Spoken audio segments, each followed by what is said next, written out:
They should be on our podcast. We'll kick off. All right. Yeah, we'll kick off anyway. Just talking shop with Davo. But here we are. Dave Weir, mate. Welcome to the show. Thank you, mate. It's good to be here. It's great to have you here. Dave's been with us for over 12 months now. Member for life and an incredible asset to RDM. Why? Because he brings a different standard, and that standard includes planning the work and working the plan. We've always got shit going on, don't we, mate? There's always something. That's life. It's life. Yeah.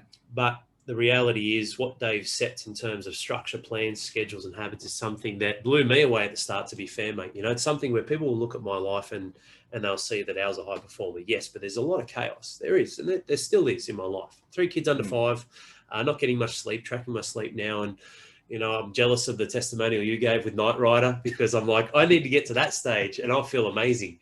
2 nights ago, I felt awesome and I wasn't tracking my sleep. I was like, what's the difference? I'm getting up at 4 a.m. This morning I woke up ginger, still trained, it was hard. But, you know, I wanted to bring Dave on today, guys. Those watching on YouTube or listening on iTunes or Spotify or one of our other platforms, Dave's an incredible man. He's created some big changes, and it's not about a figure per se, but it's also not about feelings. It's about performance, and life is performance. And what we're developing and building and continually evolving is high-performance fathers. And I guess, you know, to introduce yourself, Dave, I'd love for you to share a bit of your past, your background, your history, where you've come from, and obviously we can dive into the journey and the ins and outs and the intricacies of what's created the change for you, and how you continue to level up year after year now. Yeah, sure. I'll give a most abbreviated version I can, because I've had quite an amazing life in many aspects. But I grew up in the country, rural New South Wales, on a farm. Like a lot of farm kids, you spend most of your time outside knocking around with animals, and you know, that was my youth, right through to I guess at about the age of 10. I got a scholarship to a boarding school in Sydney, and that was sort of a nominal scholarship for horse riding. I was newspaper fodder for the school newspaper, to show that they were more than just academic and sports oriented, along with a couple of other kids were in there for various reasons. That school life was a big foundation for me in terms of growth, and who I am today. It's a bit of a double-sided coin, in the sense that in boarding school you learn to get a thick skin fast. And you become fiercely independent, because there's no mum and dad to go back to when there's a problem. There's no one to run to when there's a problem. So you solve your own problems. And that's done me wonders in later life, in terms of being able to tackle things and tackle hurdles and barriers that might get in my way, and tackle them with a lot of resolve. But it also, you get to learn as you get older too, that you can't do everything on your own, and that's the other side of the coin. That's something that I've had to work on a lot, and through RDM as well, relying on coaches to guide me, as opposed to trying to solve things on my own. I had a career kicked off in marketing for Woolies, and coming from the country, didn't like sitting behind a desk very much, so ended up looking for a marketing gig outside of that, that gave me a bit more freedom to move and flexibility. I ended up looking after Goodyear blimps, that took me all around the world. I lived in the US and Europe and Asia for a number of years, covering major sporting events. And as a young fella, that was a bit of a dream come true. Someone that had always been a big sportsman, had quite a good career in rugby at a reasonably high level, and enjoyed that as well. So that's led me to getting into business on my own, and have been in business on my own for about 15 years now. And it's got me to where I am today, which is great, and which is also bad as well. Two-sided coin. I've achieved a lot in life. I would definitely consider myself a high performer, but high performance, if you're not careful, means that you end up having to make sacrifices to continue that performance. And that's where I found myself cutting corners to try and continue that high performance.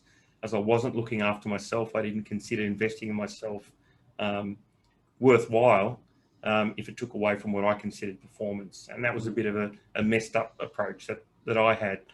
And I came to RDM because I was burnt out.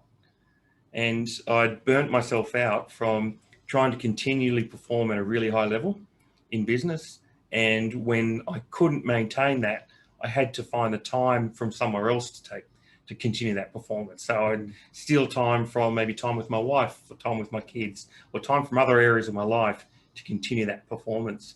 It led to a really horrific sleeping plan. I was lucky if I was to get 4 hours a night to continue performing what I thought needed to be done to deliver at that high level.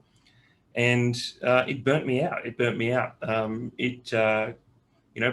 at risk my own personal health, my marriage, my relationship with my kids and my friends, and other aspects of my life that I could see were crumbling, but I didn't know how to resolve it. And the more I dug in and tried to fix it by performing higher at work, the more I ate away at all the other aspects of my life.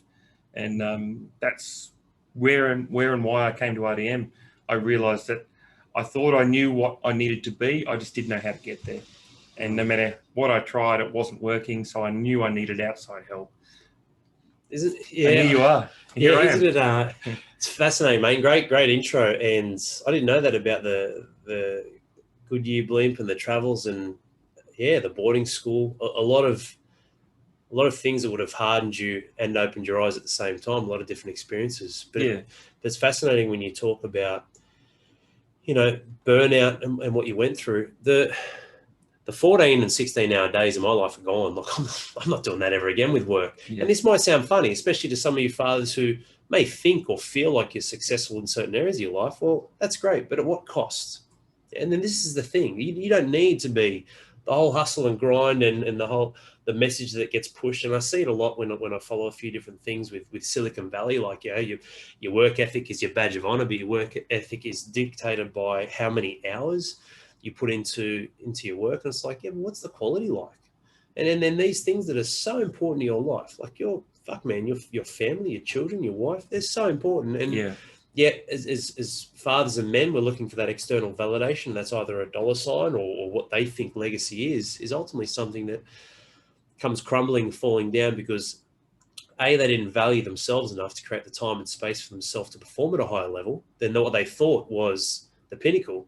They've just created a glass ceiling for themselves. Mate, you're fucking done if you keep going down that path. And B, they're neglecting cutting away key things that bring significance to a man in life. Otherwise, why don't you just go off on your own in the woods? No, your queen, your family, your children, the fruit of your loins, mate. Like that's the next stage. That's eternal life. Because when you and me are dead, Dave, we live on through our kids. How they speak, what they say, the words they know, the jokes they repeat, everything, mate, their mannerisms. So it's a powerful thing and a powerful breakthrough that you had that a lot of fathers out there that may be top level performers in certain areas in their own right and mind because of their peers and surroundings or results they've gotten, ultimately are burning out. And it's good that you recognise that, Dave, because I guess I'd love to know, before we dive into the changes you've made so far, what's the alternative if you didn't change? What would happen if you kept going down that path? It's a pretty slippery slope. I might still be here, but I think my health would be a major concern if I didn't make that change. I know my relationship with my wife would probably be dissolved at this point if I hadn't made that change. I probably wouldn't be as close to my kids as I am now. There's just so many aspects to life that if you don't resolve to change and make the hard choice, then it passes you by. And I might have ended up with a successful business at the end of it, but at what cost? At what cost? What price is that? What's a business worth if I don't have my family? If I don't have those people near to me and they don't think I care for them, that's a high price to pay. So there's two hard choices. Which one are you prepared to live with? And the one I'm prepared to live with is making the hard choice to make the effort to change. And change isn't easy. It goes against our human nature to change. We're creatures of of habit and like to stay in our little hole in life. But that was just not an option for me. Just wasn't an option. It's funny too, like the way that we're geared, the success that got you to the point you're at has then created the version of who you are and who you currently see yourself as if you don't change, which is okay, because there's a perceived level of success in that. And there's a tangible connection because I've done this for X amount of years. It's yielded this result. Life doesn't stay the same, though, does it? Things change, it ebbs and flows, the landscape changes, everything changes. So there's a saying that I love, and it's got to be specific for the father, for the man. We talk about championship habits and creating a true legacy off the back of what you repeatedly do. But ultimately, because they've done what's worked for them, they continue to do the same thing. It doesn't bring the outcomes that A, are desirable on a deeper level, and B, are going to yield a greater return on the investment of time and energy. Key point is practice makes perfect. Well, we hear a lot of people say, no, that's not the case. Perfection doesn't exist. So what do they say? Practice makes progress. I'm like, okay, well, that's something, but what if you're practicing the wrong things, Dave? I keep doing business, I keep making money, I keep doing these things that are pulling me apart. It's like, well, you don't know where you're going or how you're applying your efforts, which is why for me, I expanded on that or really cut it away. And my saying to those first two is precision and purpose makes progress. Where are we going? Are we doing it well? Where are we going? Are we doing it well? And then coupling that with the circles of significance, family, self, and service. 3 things. I don't care how successful a man is in business, 3 things make up your life, not one. But mate, what's happened? Like what then transitioned from you reached out, started working together. We've continued to evolve what we do, how we operate, RDM obviously. And what's changed, mate? Yeah. How have you found your journey over the last 12 months? There's been a whole series of sort of aha moments where I've gone, right, I'm getting this now. I understand what I'm doing wrong. And that's the first step, understanding what's wrong and really being honest with yourself. It's a little bit hurtful sometimes to really stare yourself in the mirror and understand the mistakes you're making. But I think that's a pretty important foundation for any man, father or not, to actually be able to do that. A big part of it was realizing that I had the answers, I just didn't know how to apply them. And that came through RDM teaching me things that in life that I'd applied in business for years, in terms of planning and structure and building a framework to run a system, to run a business, was something that I know an inside and out and very familiar with. I hadn't ever applied it to my life. And so it was there in front of me. I just didn't understand it. So when through RDM and talking with yourself and the other coaches and understanding various aspects of life, I realized I needed a plan. I needed a framework to work within to progress myself as a person, as a human, as a father. That was really important. And so, I guess goes back to the Chinese proverb of, a journey of 1,000 miles begins with a single step. Now, if I'd begun that journey in the wrong direction, every step I take's worthless. In fact, it might take me 3 steps to get back to where I need to be. And I think through RDM, I learned what those steps, what that direction was. I was able to assess where I needed to go. And so that 1,000 mile walk, which I've begun, I know I'm heading in the right direction. Not only do I know I'm heading in the right direction, I now know what I've got to do to keep going. And that's a big part of it is really the psychology behind understanding why I'm doing what I'm doing and what it's worth to me. What that value of that is to me, and understanding how I'm going to achieve that. Without those things in place, you can have the best of intentions, but be going in completely the wrong direction. And I'm a guy that probably more than most had more skills there than a lot of guys do to draw on. I just didn't know how to apply them. In terms of framework and business, in terms of understanding exercise through being a high performer in football, there are aspects that I had to draw on, but I didn't understand how to apply them. And RDM helped me build that framework to operate within. And it's what keeps me accountable today is knowing, okay, what do I have to do today to keep moving forward? What's that one thing I have to do every day to keep moving forward? And that's my measure. So I have big goals, absolutely. Everyone should, but I don't look at the distance very often. I'm looking right in front of me. What do I have to do today to get to the next day, to the next day, to the next week, to the next month, to the next quarter, to the next year, and so on. Great insights, mate, and good shares. Like you said, you had a lot of things you could collate, but how do we apply it with your plans, with your background history, your toughness, obviously with the high level rugby? Like there are a lot of different moving parts that you have, like, and they're good traits to apply or experience that you have. But then how do we apply it and put it together? It's why in one of my last podcasts, we spoke about there's got to be a system. There's got to be the right order in how you apply it. Then there's got to be your mental approach, your behavior. Then there's got to be the frequency. How often are you doing this? The pattern. And then that's got to be something that becomes your habit.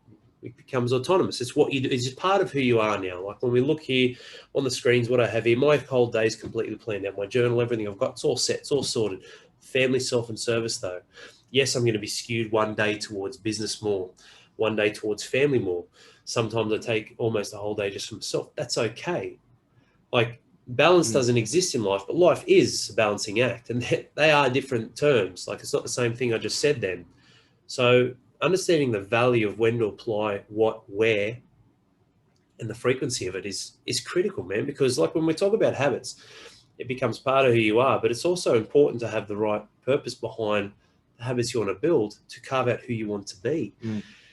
Journey of 1,000 miles, exactly what you said then, which fascinates me. And it's nothing against anyone else. Like I love these. We've got lots of different habits books, lots of different psychology books, different courses, things I've read and gone through, but half of them aren't even fathers. And look, the patterns are the same. Human psychology, I get it. Human patterns and behavior, absolutely. But the variables, a habit is something that you literally creates more control and certainty in the environment you're currently exposed to. That's all it is. So when you're talking fatherhood, business owner, husband, right, and looking after yourself, just being a father alone creates way more fucking variables than anything else, with the children fucking vomiting, sick, not sleeping, sleeping too much, and not doing what they need to do, not working as a family unit, going through all different hormonal shifts, whether they're 6 months old, 6 years old, 16 years old. So many variables that a lot of these people who push habits or performance coaching and all that sort of shit, they don't fucking understand. Like, how could they? Like you can't, no one would have prepared me for fatherhood. And I'm sure you'll agree. I was very much the same. Oh man, it's hit me like a brick. Yeah. It really did. So what do we do? What we know. So what happens? We're doing what we know in a completely different landscape, which means chaos. And then that means breakdown. And that's why I nearly lost everything, mate, when I first come on board. But I guess my point in leading to that, and I hope that adds some value and opens a perspective to some of you guys listening to this or watching it. Like it's critical to know where you're obtaining the info. We can have the info, but to know how to apply it to your life and where that's come from too. But what's it been like for you, Dave, knowing that you've got, myself, but having a good team like in your corner where our vested interest is purely your victory. Like all I want, like you said, it's got to be sustainable. All we want is for you to win the second half and do it the right way on your terms. That's it. That's our sole vision for Dave as well. Getting your time back, having your energy, everything together. What's it like, mate, to have that level or that scope of support in your corner?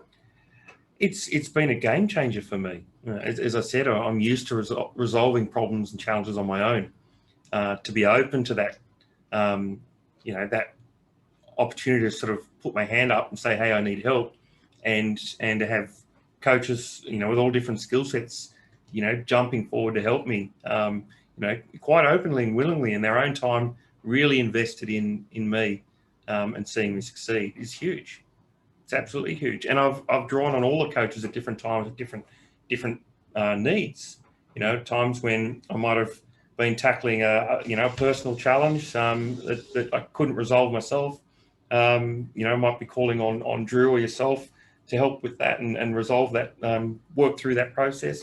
It could be, Swaney has been enormous help to me. I've got a lot of serious injuries from rugby that have been limitations to me in some respects, not just physically but mentally, and he's helped me move through a lot of that as well.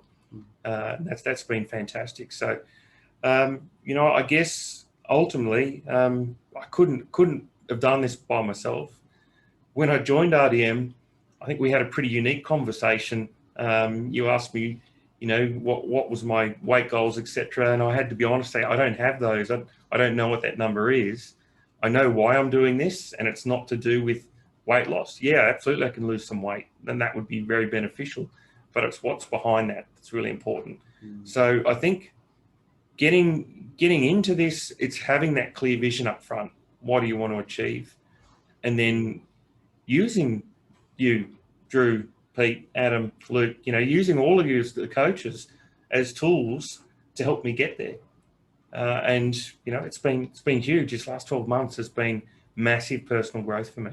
And we've seen that as well, mate. Like where you carry yourself, Dave, it's awesome. I remember our conversation as well, mate. And it's something that is very fulfilling and rewarding for me to see. And it's also a great insight into going, okay, well, what is possible? Like we are still just starting our journey as well, mate. That's the funny part. Yeah. Like it's unreal. When you break through these layers, you start to see, yes, these are the visions and the goals and dreams I now have because I'm the version that can see that. And this is where I'm trying to always not be in front of, but ahead of the Father we work with to go, hey, I can see you for this. Let's help you see that now.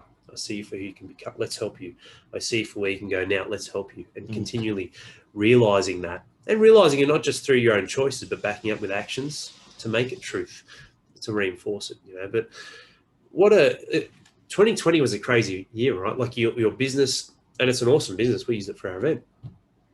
That had to change, pivot, adjust. Like how you've adjusted has been unbelievable. Like, and for those who don't know, like Dave's like huge adventure travel experiences type business. I'm sure you obviously will explain it better than me, but it's something that is completely pivotal around freedom and access to travel and to be around other human beings, which COVID sort of shot a lot of things to shit for a lot of people last year. But what are some things that have resulted off the back of everything we've just shared with yourself, with your family? So yourself, your actions, your habits, your routines, your family, how you engage and carry it with them, and your business as well, and how that's changed and molded in how you provide value to the world and how that operates now. Yeah, absolutely. I think one of the fundamental parts for me of a framework or a plan is flexibility. Your days are never going to turn out the way you intend or way you hope. I think as dads, we all know that. That's how it is. I think this morning, my daughter's starting high school today, and my son's going into year 5. They're both excited. They're pretty hyped up this morning, trying to sort of get them together and ready and sort of get them mentally ready for school is one aspect that isn't going to be part of every day. Yesterday, just this week, I had a funeral that popped up. That wasn't in my plan, but certainly made time for it. It was important to me to be there to support the family members of the poor guy that passed away. But that's life. Life doesn't go to a plan. It has a way of pushing you away. So, in terms of business, family life, personal life, my own personal growth, the plan has to be flexible. And you have to understand and appreciate that life has chaos in it. But if you have some non-negotiables in your life that you say, this is what I'm going to do, and you just set a goal for those to happen, then how they happen is up to you. And that's the flexibility in the goal. So for me, I've learned that going to the gym, I thought I had time in the evening, and I did have time in the evening, but what I didn't have at the same time was willpower. So if I tried to go in the evening, probably 3 out of 10 I was hitting. But if I go in the morning, I've done that through our Rise to Win program, and even before that, getting up early, finding an extra time in the morning, I've got a 10 out of 10 hit rate. I don't miss them. There's that's where I go, right, that's my non-negotiable. That's getting my exercise in to look after me, to look after my physical health, which also looks after my mental health. And then there's time with the kids. It's every weekend, making sure there's something that we do together that might be a little bit different to the norm, break the routine of daily life. And for business, it's been flexible. Sure, I didn't know what COVID was going to look like when it came back in February last year, and even by sort of May, June last year, I didn't know what it was going to look like. So I had to keep adapting and evolving. And that meant being flexible in the plan for the business. And that's led to me to where I am now, where I've sort of had to put that business into a much more passive role. And it still operates, it's still there, still going fine, but it's nowhere near what it's capable of. And that's beyond my control. And I could whinge and moan about what I can and can't control, but that's wasted energy. So to me, I look at how I can apply what I've got, invest my time in areas that will benefit me and benefit my family. And those things are important to me, family, self-service. And that's led me to where I am now, going back to something that I've known for years, which is marketing consulting. And, it's something that I know plenty of businesses need help with in this difficult time. So that helps me from a service perspective, not just financially, but also from having a need to help people. I'm an empathetic person, so I want to help people, and that's in my nature. So it's not a bad thing to be able to feed that as well. Yeah, absolutely. And it's awesome to see that you can have these changes amidst the chaos we face in life, amidst the stress that we face and the variables like COVID and all the other just crazy stuff that happened in 2020. It was quite a crazy year, one of the best years of my life in different ways, but it's because it pulled back the curtain on a lot of people, their character, their nature, what they're made out of, their support network, their environment, what tribe are they part of that's going to help lift them up and help them break through a lot of hurdles that most people face. And I guess that's one of the reasons why I came out even more steeled, because I knew I'd put the runs on the board in the previous years, just like you have, to have that flexibility to adapt and adjust. Having run gyms for 10 years, I actually sold my gym about almost this time, this time last year. People say, oh, you're lucky you did it, mate, before COVID, blah, blah. I'm like, yeah, true, but I didn't know that was going to be a factor, so I didn't sell it because of COVID. Like people think about it. And I sold it at a seventh of what I bought it for because it was no longer serving me, mate, and I needed to dial in and harness, which is something that you remind me of, my focus. Like you said, like focusing on the key things, the most important things, because with focus comes presence. Focus equals presence. You're present. Like, what am I actually paying attention to? What am I investing time and energy? I'll never get that back. I'll have more energy unless I die right now. I'll have more time, but never in that timeline. It's gone. So focus equals presence, which means it equals a greater level of control, but also opportunity in your reality. This is the crazy thing, Dave. Like, so many people think that there's all these things I need to do. There's all this overwhelm. And it's like, no, there's only one thing at a time inside of your life. So whilst I've already got plans, after we have this podcast, there's things I'm doing for myself, doing some yoga, and then I've got more work to do, and I'm going picking the kids up from school, and I've got time with Corinne, and then I'm helping put the kids to bed, and then more time with Corinne. They're always different. None of them exist right now. None of them matter. But the system is important, the order in which I do it, which was why what you mentioned, when it comes to willpower, mate, yeah, absolutely. Now, I can go train in the gym in the afternoon. I didn't. I was up at 4 o'clock. I trained at 4:30 this morning. But my system provides success when it's done in the right order of how I'm turning up, the frequency of how often I do something, and then how much of a habit it actually is. So it's really interesting that you mentioned that, mate. I'm glad you did too, when you're talking about the success rate. You can have the best habits in the world, which is really a repeated action or something that is a part of who you are. It's autonomous, or it's set in place. It's a plan. All right, let's work the plan. But sometimes, mate, if it's not in the right order that's going to serve you for the greater good, for those three areas of your life, it turns to shit, doesn't it? Yeah, absolutely. And I think there's a real key aspect there that I think every dad's got to be aware of, and it's what's different. There is a difference between urgent and important. Big difference. There'll be urgent stuff that pops up, where you might need to rush your kid to hospital for whatever reason. Those things come up, and they're important at the same time. But there's also the urgent stuff that's not really important that will cloud your day. And, keep an eye on that. Keep your eye on what's important to you achieving what you need to achieve in life, in business, whatever it might be. But keep your eye on that prize, because the urgent stuff will start to overwhelm you and sidetrack you pretty quickly if you don't get the important stuff done first. And then it becomes fog, it becomes a fog and then a drifting nature that a lot of fathers, some of you listening to or watching this will feel, like all right, I'm just not clear, Al. I don't have clarity over who I am, what I want to achieve, what's important to me. And I know what's important to me, but I'm not actually processing it and categorizing it the right way so that I'm investing time in it. And then all of a sudden it becomes that mouse in the spinning wheel, and they can't handle the chaos and stress. And this is what we do.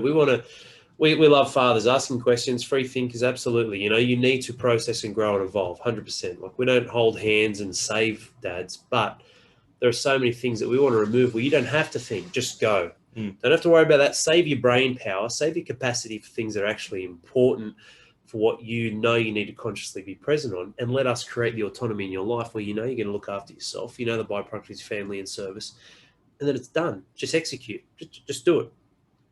Just do it. It's that simple. Like, just go ahead, bang, boom, here. But one of those is self, what I just mentioned then, which I guess not backpedaling, but just expanding on what you spoke about, the changes in your life. How has taking the time to value and prioritize that time and energy and effort for yourself, the big circle at the top, how has that influenced and impacted not only your own belief systems, but also the other two circles, family and service? In a big way. In fact, fundamentally, that's where I was going wrong the most in life, with self. I had a big confusion around selflessness and selfishness. I thought when I was not doing something for me because I was investing in something else, or if I was investing in me at all, that was selfish because I was stealing time from something or someone else. So if I decided to do something for me, that meant I didn't have time with my wife or time with my kids or time in business, whatever it might be. So I put myself at the very bottom of the list because I thought anything to do with just developing me was selfish. And if there's probably no more singularly important lesson that I've got through RDM, it's understanding the difference between being selfish and being selfless, and looking after yourself. And understanding that if you look after yourself, you have more time. It feels like an oxymoron when you've been doing life the other way for so long. It just feels wrong at first, and I challenge myself a lot on that. But now that I've got that, and now that I understand investing in myself and making time for myself for personal growth and development, that those other aspects of my life, family and business, have got a lot more balance to them. They really do. And I'm far more present because I'm not worried about, in my mind, where I should be because I'm thinking I'm being selfish. So if I take an hour out to go for a walk in the morning to clear my head and plan my day and get my exercise in, that's an investment. And that goes back to time. That goes back to valuing your time, understanding what time really is, how much of it you have, and making sure that you're using it to your own advantage. So, those extra couple of hours that I've got in the morning, every morning now, I think before we started Rise to Win, I was getting up around 7 a.m. I'm now getting up around 5:30, somewhere between 5 and 5:30 every morning. And that's another hour and a half of the day I've got.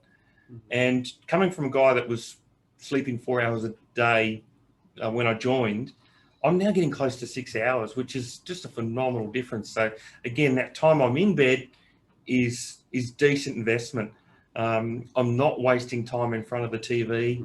I used to basically go to bed with the laptop beside my bed and I'd watch an episode or something on Netflix. I don't do that anymore. It's just not part of my routine. It wasn't serving me. I thought it was serving me by numbing myself from what was actually going on and being able to zone out and be a zombie for a couple of hours, but it wasn't serving me. And it's those realizations through the coaches and through the program, the movement of RDM, that I've realized there's so much more that I can do with my time. So do I have more time? In terms of chronology, no, I don't. There's still 24 hours in a day, but how I'm investing that time is incredibly different. And so the quality of that is huge. There's some amazing points there that you've mentioned. We look at the relaxing. Like, everyone wants to relax, right? But that word you said was perfect. It's numbing. And I did an episode on sedation and distraction. It's not that I have anything against alcohol or television, but is it going to move you forward into the best version you can become? It depends on the volume, of course, but almost certainly not. It doesn't mean that I don't watch TV ever again. I mean, if I had my choice, I wouldn't have TV in the house. But with the kids, they love their shows, and there's some great educational pieces we show them too, and I dive into them every now and then. But Jesus, mate, like it's something where you're getting that time back and quality with that time. Yes, chronologically, it's all the same, but your entire perspective. You know, like you hear the age old, like, you know, you're with a woman, you know, an hour feels like a second. You put your hand on a hot stove, and the second feels like an hour. It's all relative, but that's what we get. We bring that relativity back with purpose to go, hey, I'm getting the most out of this because of how I'm turning up and how I'm operating now, which is huge. I mean, you had some great key points there, mate. One of the biggest ones is, like when you're buying your time back, it really becomes the next step of what you can do. It becomes limitless. Like, you don't have an RDM. It's like, man, we're going to give you 20 hours of your week back. Like, you're going to get that back right away, which means you're going to invest in better sleep patterns, better waking patterns. And this isn't a commercialized life coach. Fucking everyone has to get up at 4 a.m. Like, it's all relative to the father and what he does. You know, there are different dads who will get up at 5:30. Some still get up at 6. Some will get up at 5. Like I said myself, I bounce between 5:30 is good. I like 5:30, but there's a few days a week where I do get up at 4, 4:15, and it sets the structure for what I need for my training. Awesome, you know. But having that personal approach, but depth in why we do it is critical, mate. Because when you get that time back in how you use it, like when we say you're getting your time back, it's how you're now using it and prioritizing it. How do you think that would change a man's life who's not currently doing that in a compounding way? Triple the energy back. Yeah, your body composition, your physiology adjusts as it needs over time. Awesome. But yeah, we're not fitness coaches for fat loss programs. It's going, how are we getting what the father needs the most? The man creates the identity that he wants with all the hats that he wears. Yep. He gets time back with a higher quality and level because of the energy he has to now express that physically and mentally. How would that affect a man on a compounding level to shift and adjust who isn't doing that at the moment and does that for 12 months? That's a lot. It's 1,000 hours. Oh, the result's continual growth. You know, that's ultimately it. If I look at what I've achieved in the last 12 months in terms of my personal development and growth, it's more than I've achieved in the past 10 years. And that's a pretty scary realization. You know, that there's 10 years, I'm not going to say I wasted them. I learned a lot over that time, and the lessons that I had to learn that applied to where I am now. But yeah, in 12 months to see where I've come from and where I am now is huge. And that's through that continual growth. It's through looking at that time as an investment, no more wasted time, and understanding that time for self is actually creating time for all the other aspects of my life as well. That's the key thing. And that's what you're reminding me of too. You talk about being selfish, right? And selflessness and all, and selfing, you know, looking after you, which is something that we steer away from because we think we should give our children or our wife more time or our business more time. But you've got to be 100 to give 100. That's what I always say. All right, you're giving your family more time. You're giving them a 40% version of you. How does that make you feel? And this is the case where it's not that I'm a hard ass, mate, but we can quickly change tone if someone brings up a roadblock or their own roadblock or wall to our approach and our philosophies, which they're not opinions. Like, it might not be 40%, it might be 37%. Awesome, you know, it might be 43%. It's not specific, but it is not an opinion either. This is the fact. You're being even more fucking selfish if you are giving your family a lesser version of you because you're not working and investing in yourself to give them the higher caliber man of who you are with the time that you have with them. Absolutely. How can you argue that, mate? You can't. I've lived it. I've lived it. And that for me was one of my aha moments with RDM is realizing that I'm giving a lesser version of myself to my wife, to my kids, to the people that really matter to me. And they're getting, you know, the poorer version of me. How's that fair? How's that good for them? And that's what was the turning point for me between being selfless or self-engaged and being selfish. You know, they're different things. And as fathers, I think often we feel like we've got to put ourselves last to prioritize our children, prioritize our wives, etc. But it's the complete opposite. It's the truth. And I only learned that through RDM. Yeah. It's something where a lot don't, and it's like, mate, I can empathize, and I do. We've got a big heart, but I can try and understand that angle, I'm half Italian, mate. I get it. Family first. I've seen it. I've seen the catastrophes at play because of the underlying deals. This is what happens, right? Especially with the WOGs. There's all these underlying deals. They do it for the family, do it for the family. So when something doesn't come back to them with an expectation on what they want, I did all of this for you, right? These are deals under the table, mate. I'm telling you, I see it. People do it all the time, not just Italians. You know, it's so crazy. You give someone something, it's a gift. No expectation or return. People don't. They create hidden agreements and contracts that the other person doesn't know about. So then when they want some sort of savior or saving or some expectation of return, because it hasn't been clear enough front, because they haven't invested and worked on themselves first, they're looking at that external validation to justify who they are, their experiences, what they should have in their family, people, places, and things. It becomes friction because it wasn't their understanding on the other side. So all of a sudden there's collision. It's like, well, what do you expect? You know, like it's crazy. And I had a guy abuse me the other day on one of my ads with that. He's like, no matter what, mate, family first. You know, sort your shit out. You don't know what you're talking about. I'm like, yeah, okay, put your family first by being the best you can be. Any questions? Oh, fuck me, you know, like I don't want to try and understand that level of thinking because it takes up space in my head that doesn't make sense. It doesn't work out for anyone. Yeah. For anyone, Dave. Like your children, the father they want and the father they have is through the vessel and the body of Dave. You know, mate, like that's it. Absolutely, end, you know. Yeah. But yeah. What were some of the biggest takeaways, I guess, you've gotten from that and from what we've done so far as well? I think what you were just talking about is appreciating that life isn't fair. What you put in isn't what you get out. You know, that's going to swing up and down throughout life, and you're going to have people who are takers in your life and take from you, and others who give you more than you feel like you deserve. That's life. So don't expect to give give out and get exactly the same back in return. That's just not how life works. It's coming to terms with that, accepting that, and that there are aspects in life that that will play out. I think big lesson for me has been time, no question about that. Valuing time, understanding its worth, and really there's no more precious commodity in life than time. There really isn't. You've got so much of it, you can't buy more of it. It is what it is. You've got to make the most of it, and you know that's a priority. And so how do you make the most of it is where the lessons I've learned through IDM have come from, is understanding, well, what are my priorities? What is my vision for myself? What are my goals? What are my actions I need to take to get there? How to invest that time to achieve all of that? That's probably fundamentally one of the biggest aspects that I've got from it. And it would be, you know, like when I did the interview with me pop, and he died at 94, mid to late last year.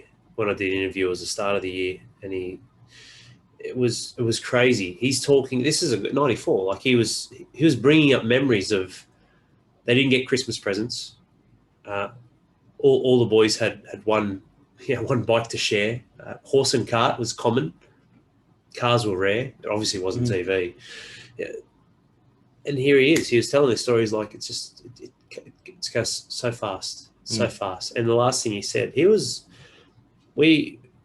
other family members saw him, but we were the last, Corinne and I were the last to see him when he was still cognitively functioning, so to speak. And he was declining fast. And he grabbed me on the arm. He said, mate, family is everything. He said, you look after her. You look after your family.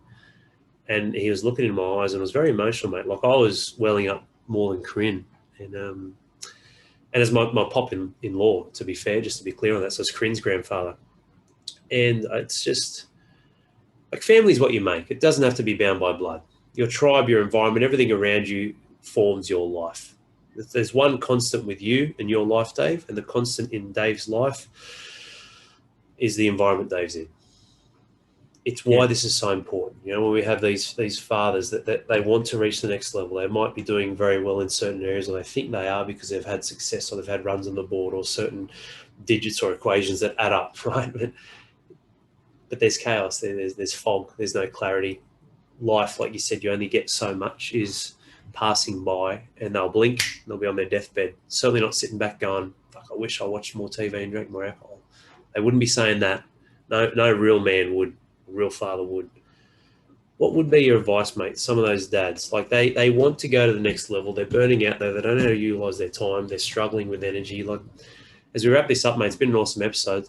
What would be your advice to a father out there who's listening? You know, he's not here to be saved. He's naturally driven. He's competitive. He wants to get there, but he doesn't know how, and he's just staying afloat. Yeah. First up is identify what's wrong in your life. You know, start with what's wrong, understand what's wrong, then figure out where you want to be. You know, really get that vision clear of what you want out of life. You know, there's no path to improvement if you don't know where you're headed. You know, that's really important. I think building that framework, that plan to get there is another big aspect. Surround yourself with people who can help you. You know, people who have your best interests at heart, whether that be RDM, your family, whether they're blood or not, but really look at the people that can really help you out. And surround yourself with those people, lean on those people when you need to, and take from them what you can to keep you moving forward. I think that's a really big aspect to me.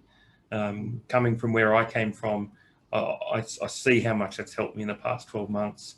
And I'm really grateful to you and the team of coaches for persevering with me through some tough times and helping me come out the other side.